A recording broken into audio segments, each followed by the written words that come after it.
మాట్లాడుతుంది కదా. దేవుడు కూడా అన్ని చోట్ల ఉన్నాడు కదా. దేవుడు మన మధ్యలో ఉన్నాడు. దేవుని సంతోషపరచాలంటే ఏం చేయాలా? చదవండి. హెబ్రీ రాసిన పత్రిక 11వ అధ్యాయము 6వ వచనం. దేవుని సంతోషపరచాలంటే ఏం చేయాలా?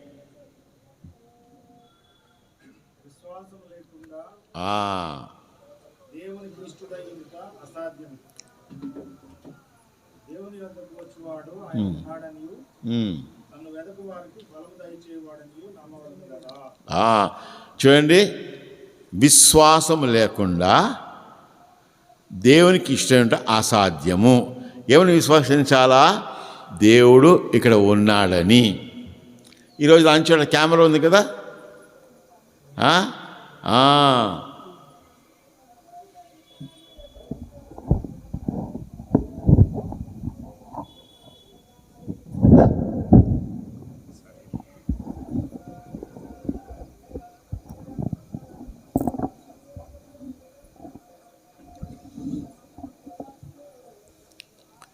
అన్ని చోట్ల కెమెరా ఉంది కదా.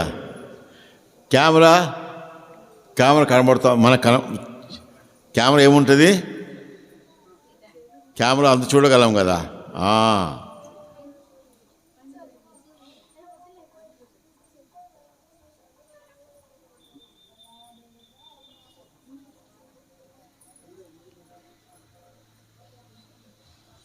స్పందన అంక ముందురండి, ఇంకా ముందురా.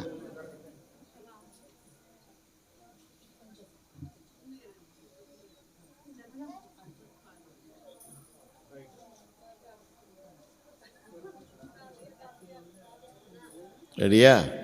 బాగా చెప్పచ్చా? కూర్చోండి.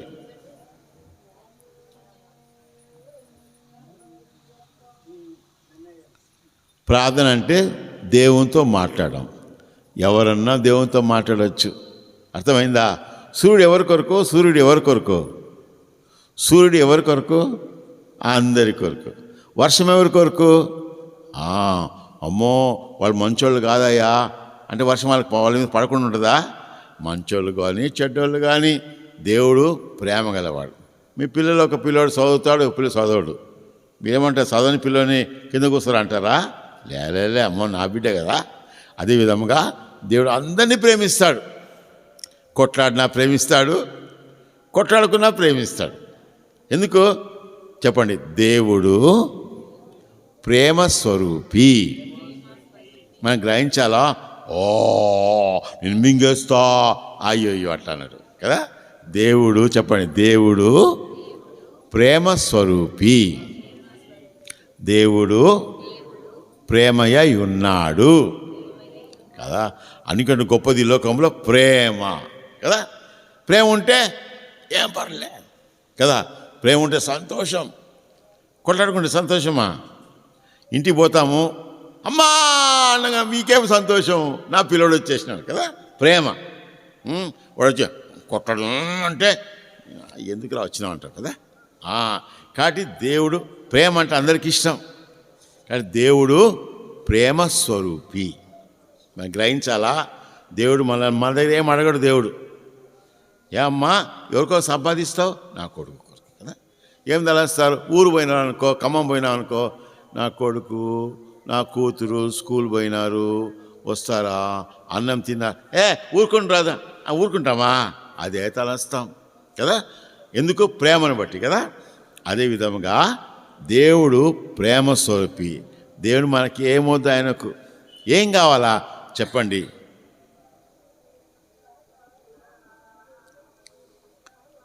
కీర్తన 51 చదవండి.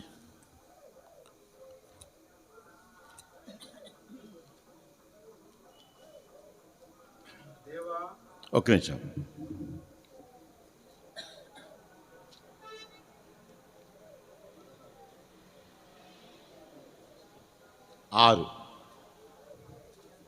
చదువు. కీర్తన 51:6.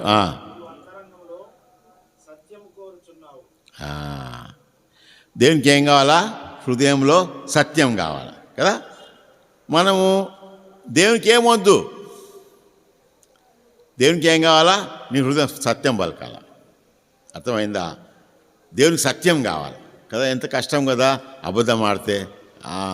మనం గ్రహించాలా, దేవుడు దయగలవాడు కాబట్టి దేవునికి ఏం కావాలా? ఒకటి ఏం కావాలా? విశ్వసించాలా. ఏమని విశ్వసించాలా? దేవుడు ఇక్కడ ఉన్నాడు, దేవుడు మీ ఇంట్లో ఉన్నాడు కదా. నేను బతుకున్నానా లేదా? ఎటు తెలిసి నీ బతుకున్నావని? నడుస్తున్నాను కదా కదా. అదే విధంగా మీకు అందరికి ఆధార్ కార్డు ఉందా? చేతున్నా ఎవరికి ఆధార్ కార్డు ఉంది? నీకు ఆధార్ కార్డు లేదా? స్పందన నీకు లేదా? అందరికి ఆధార్ కార్డు ఉంది. ఏం చూస్తారు ఆధార్ కార్డులో? కన్ను చూస్తారు. నీ ఫోటో చూడరు. ఏలుముద్ర పాయ, ఇప్పుడు ఆ ఏలుముద్ర చల్లదు, కన్ను చూస్తారు. అంటే నీలాంటి కన్ను లోకంలో ఎవరి దగ్గర లేరు. అర్థమవుతుందా? నీలాంటి కన్ను లోకంలో ఎవ్వరికి లేదు. నేను ఒకరోజు ఇజ్రాయెల్ దేశంకి వెళ్ళిన, అప్పుడే మొట్టమొదట ఆయన నన్ను చూడడంలే, నా కళ్ళను చూస్తున్నాడు. ఎందుకు నా కళ్ళను చూస్తున్నాడు అంటున్నాను. అప్పుడు తెలిసింది నాంటి కన్ను లోకంలో ఎవ్వరికి లేదు. అంటే అర్థం ఏంటి? ఇప్పుడు మీరు ఇట్నే ఎక్కడికో పోయినారు, పెళ్ళిలో పోయినారు, డేస్ నా కొడుకు ఎక్కడ పోయినా, ఇంతమంది ఉన్నారు, ఎట్లా జ్ఞాపకం వస్తుంది మీ అబ్బాయి అమ్మాయి కదా. అదేవిధంగా దేవుడు కూడా మనం అందరినీ ప్రేమిస్తాడు. అర్థమైందా? మేము అనుకోకూడదు ఎందుకు ఇట్లా జరిగిపోయింది, ఏం పర్లేదులే. దేవుడు ప్రేమ స్వరూపి. దేవునికి ఇష్టంలే ఎవరు నాశనం కావాలని. చెప్పండి. అందరూ అంతటను మారు మనసు పొందవాలని దేవుని ఆశ. అట్లా దేవుని ఆశ ఏంటిది? అందరూ మారాల. ఇప్పుడు నా హృదయంలో కోపం మంచిదా, ప్రేమ మంచిదా? కదా. మనం దేవుని వాక్యం చూసుకుందాము, ముందు ప్రార్థన చేద్దాము. ఏం లేదు, అట్లే కూర్చోండి, చేతులు జోడొచ్చని కళ్ళు మూసుకోండి.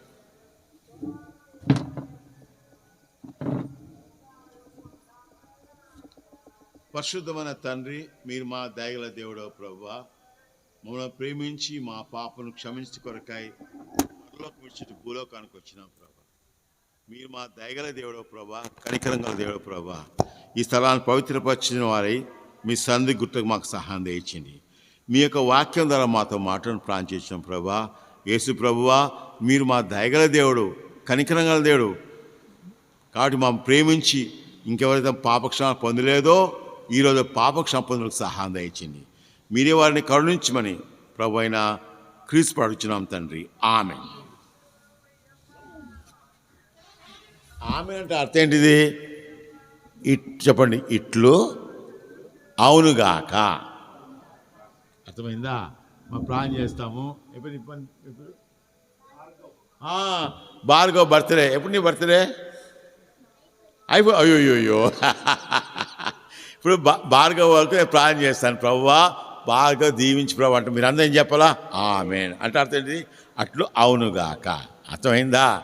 కాబట్టి మనం గ్రహించాలా, దేవుడు ఏదో ఊరికే ఊహించడం కాదు. అర్థమైందా? నేను బతుకున్నాను, ఊహించరామా? నేను బతుకున్నాను లేదా? చచ్చిపోయినానా? బతుకున్నాను కదా. నేను బతుకున్నా అర్థం ఏంటిది? నేను మాట్లాడుతున్నాను. దేవుడు అన్ని చోట్ల ఉన్నాడు. మీ ఇంట్లో ఉన్నాడు దేవుడు. అనుకోబాకు దేవుడు ఎక్కడో ఉన్నాడు. ఒకరోజు ఒక అమ్మ పాపం, ఒక ఆమె చిన్నపిల్ల పాప చాలా పేదోళ్ళు అయితే ఇట్లనే పని చేయడానికి పోతుంది. వాళ్ళ ఊరు పోవాలంటే అడవి దాటాల, చిన్న అడవి. గుడ్డోళ్ళకి వచ్చే ఆమె మోకరించి ప్రాణం చేసింది. యేసు ప్రభువా, ఈ గుడ్డేలుగు నన్ను ఏమో చేస్తుందేమో ప్రభు. యేసు ప్రభువా, ఈ గుడ్డేలుగును ఎలగొట్టే ప్రభువా అని ప్రాణం చేసుకుంటు. గుడ్డేలు వచ్చి దగ్గర వచ్చే అంచి గెలిపా. అర్థమైందా? దేవుడు అడవిలో ఉన్నాడా? ఉన్నాడా లేడా? దేవుడు అన్ని చోట్ల ఉన్నాడు. కాబట్టి మనకు గ్రహించాలి. ఒకరోజు ఒక ఊర్లో, గుంటూరు దగ్గర ఒక ఊర్లో వర్షాలు లేవు. మేము ప్రార్థన చేసినాము, ప్రభువా వర్షమే ప్రభువా, ఈ ఊళ్ళో వర్షం లేదు అనగానే బడబడ వర్షం పడ్డది. అంటే అంటే ఏంటిది? దేవుడు ఎక్కడ ప్రార్థన చేసినాము? ఇట్లే రోడ్డు మీద ఉంటే చాలామంది అడిగినారు, అక్కడే మోకరించి ప్రార్థన చేసిన, ప్రభువా మా ఊళ్ళో వర్షం లేదు ప్రభా, వర్షం అంటే దేవుడు దయగలవాడు. అర్థమైందా? యేసు ప్రభు ఈ లోకానికి మనుషుడుగా జన్మించినాడు. అర్థమైందా? మనము ఈ లోకంలో పాపానికి, మరణానికి ఎలాంటి భేదం లేదు. భేదం ఉందా ఏమండి? కోపానికి కులం ఉందా? కులం ఉందా పాపానికి? నేను జైల్లో పనిచేస్తాను ఢిల్లీలో. అక్కడ 14,600 ఖైదీలు ఉన్నారు. ఒక ఆయన అన్నాడు, నేను క్రైస్తవుని అయిపోవాలన్నాడు. నేను అన్నాను, నీ హృదయంలో నా పగ ఉందే, ఏ దేవుని మొక్కితే పోతుందో అడిగినా. అంటే నేనే మారాలా? అంతే కదా. ఇప్పుడు మనం అనుకోవాలా, మాది ఏమేమి ఉంది? ఈర్ష్య, పగ, ద్వేషము, అసూయ, ఇవన్నీ మనలో ఉంది. దీనివల్ల ఏం నష్టం వస్తుంది తెలుసా మీకు? దీనివలన మనకు ఈ నరాలు దెబ్బతింటుంది. అర్థమవుతుందా? ఈ నరాలు దెబ్బతింటుంది. ఈ నరాలు దెబ్బ కాకుండా ఊరికేనే త్వరగా మనకు జ్వరమో దగ్గో ఏదో ఒకటి వచ్చేస్తుంది. దీనివలన మన హృదయం, మన మైండ్లో పొద్దాకులు వాళ్ళ గురించి తలంస్తే ఈ లోకంలో చెడుకు తప్పదు కదా. ఏం చేస్తాం? కొంతమంది ద్రోహం చేస్తారు. ఇప్పుడు అనుకోండి, ఎవరు నాకు ద్రోహం చేసినారు, వాళ్ళ గురించి తలంచుకుంటే ఏమైనా అవుతుందా? ఏమైనా అవుతుందా? ఎవరికి ఏం కాదు కదా, వాళ్ళకేం కాదు. నేను నీవేమో జైల్లో ఉన్నావు, జైలు తలుచుకుంటాను, బయటకు వచ్చేవాళ్ళు చంపాలి అనుకుంటే వానికి ఏమైనా అవుతుందా? బయట ఉన్నవాడికి ఏం కాదు. ఎవరికి నష్టము? మనకి నష్టం కదా. మళ్ళీ ఎట్లా తీసేయాలి ఇవన్నీ కూడా? ఇవన్నీ తీయడానికి కొరకై యేసు ప్రభు ఈ భూలోకానికి వచ్చినాడు. అర్థమైందా? యేసు ప్రభు ఏం చేశాడంటే పేద కుటుంబంలో జన్మించినాడు. ఎందుకు పేద కుటుంబం జన్మించినాడు? అందరి కష్టాలను చూడ్డానికి కొరకు. ఏమ్మా, ఇక్కడ ఆ రోజుల్లో, అంటే ఇప్పుడు అంతా ట్రాక్టర్ వచ్చిందనుకో, ఆ రోజుల్లో నిచ్చెన, మాగానికి నిచ్చెనకి లాగుతారు కదా, తెలుసా మీకు? నిచ్చెన లాగుతారు. పాపం ఆ కూలి ఆయన కష్టపడి లాగుతున్నాడు. ఏమంటారు? ఆశామంటారా ఓనర్ని? భూస్వామి బూతులు తిట్టి పగలరా, నేను లాగుతాను. సరాయ్యా అన్నాడు. అట్లనే తప్పక్కన కింద పడ్డాడు. ఎందుకు పడ్డాడు? ఆయనకు తెలియదు కదా. లాగడేమో తెలియక కదా. కష్టాలు ఉన్నవాడికే కష్టం ఏంటో తెలుసు కదా. సుఖంలో నాకేం తెలుసు? కాబట్టి మనం గ్రహించాలా, యేసు ప్రభు అందుకొక పేద కుటుంబం జన్మించినాడు, పశువుల పాకలో జన్మించినాడు. అర్థమైందా?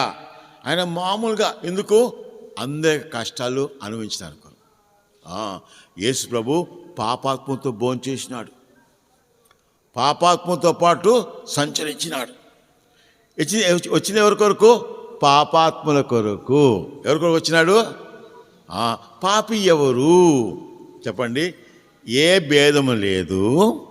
అందరూ చెప్పండి, ఏ భేదము లేదు. అందరూ పాపము చేసి దేవుడిచ్చి మహిమను పొందలేక పోవచ్చున్నారు. అంటే ఈ లోకంలో అందరు పాపాత్మ. నువ్వు మర్డర్ చేసినావా? మర్డర్ చేయలేదు కానీ నా చచ్చిపోతే బాగుంటుంది వాడు, అది మర్డరే కదా. నీ హృదయం ఉంది, వాడు సావాలని. వరంగల్లో ఒక ఆయన ఎవరు కత్తితో పొడిచినారు. సావలే, పొడిస్తే ఆయనకి ఎంత కోపం అంటే, నేను బాగా అయిన తర్వాత ఆయన పోయి చంపుతా అని కోపం. డాక్టర్ అన్నాడు, ఏం చేయమంటావు అయ్యా? అన్నీ చేస్తాం కానీ ఆ కోపాన్ని బట్టి అతుకోవడం లేదంట. ఎవరికి నష్టం? ఆ, మీది భక్తి కాదమ్మా, భక్తి కాదు, నువ్వు అనుకోవద్దు. నీకు ద్వేషము, పగ, ఈర్ష అంటే ఎవరికి నష్టము? మనకే నష్టం. ఇది భక్తా? భక్తి కాదు, భక్తి కాదు. ఏమండి, వాడు దోచుకున్నది ఏం చేయమంటావు? దోచుకుంటే ఎవరు నాకు మోసం చేసినారు, ఏం చేయమంటావు? ఇక ఏడుస్తూ వస్తుందా కదా. కాబట్టి మనం గ్రహించాలా, ఈ లోకంలో దేవుడైతే ప్రేమ గలవాడు. అందుకొకే యేసు ప్రభు పాపాత్మతో భోంచేసినాడు. పాపి ఎవరు చెప్పండి? ఒప్పుకొనివాడు, చెప్పండి, గ్రహించువాడు, వదిలిపెట్టడానికి సిద్ధపడేవాడు, వాడు పాపాత్ముడు. అర్థమైందా? ఎవరైతే వదిలిపెడతారో, ఇప్పుడు ఏమైంది, ఏం కాలే, ఎవరికి మోసం చేస్తున్నా? నాకే మోసం చేస్తా కదా కదా. కాబట్టి మనం హాస్పిటల్ ఎవరి కొరకు? ఎవరి కొరకు? పైల్వాన్ కొరకా? రోగుల కొరకు కదా. యేసు ఎవరి కొరకు వచ్చినాడు? పాపాత్మలకు వచ్చినాడు. ఏ పాపాత్మ వచ్చినాడు? అందరూ హాస్పిటల్ పోతారా? అందరూ హాస్పిటల్ పోరు కదా. ఒకవేళ నాకు రోగం వస్తే హాస్పిటల్ పరిగెత్తా, చెప్పుకున్నా పోతారు హాస్పిటల్కి కదా. కాబట్టి యేసు ఎవరి కొరకు వచ్చినాడు? పాపాత్ముల కొరకు. ఎవరికి పాప క్షమాపణ కావాలనో వాళ్ళ కొరకే యేసు ప్రభు. ఇది బలవంతంలే. ఏమో నీకు అట్టనే ఢిల్లీలో ఒక ఆయన బాగా తాగుతాడు, రోజు తాగుతాడు. నేను ఎందుకయ్యా తాగుతాడు? నేను ఏం చేయమంటావు అయ్యా, నేను ఈ ఆఫీస్లో అక్కడ కాగితం పెట్టాం కానీ నాకు 500 జోబులు పెడతాను, నేను మాత్రం లంచం అడగను. ఈ 500 పెట్టి నేను సారాయి తాగుతా, నా భార్య జీతం ఎత్తుకుని వెళ్ళిపోతుంది. సరేలే, ఆయన 9 రోజులు హాస్పిటల్ ఉన్నాడు. ఆయనతో పోయి మాట్లాడినాను, దేవుని వాక్యం చెప్పి ఆయన పాపాలు ఒప్పుకున్నాడు. ప్రభువా, నేను పాపిని, నా పాపం క్షమించి ప్రభువా, నీ రక్తంతో నా హృదయం కడుగు ప్రభువా అని ప్రార్థన చేసుకున్నాను.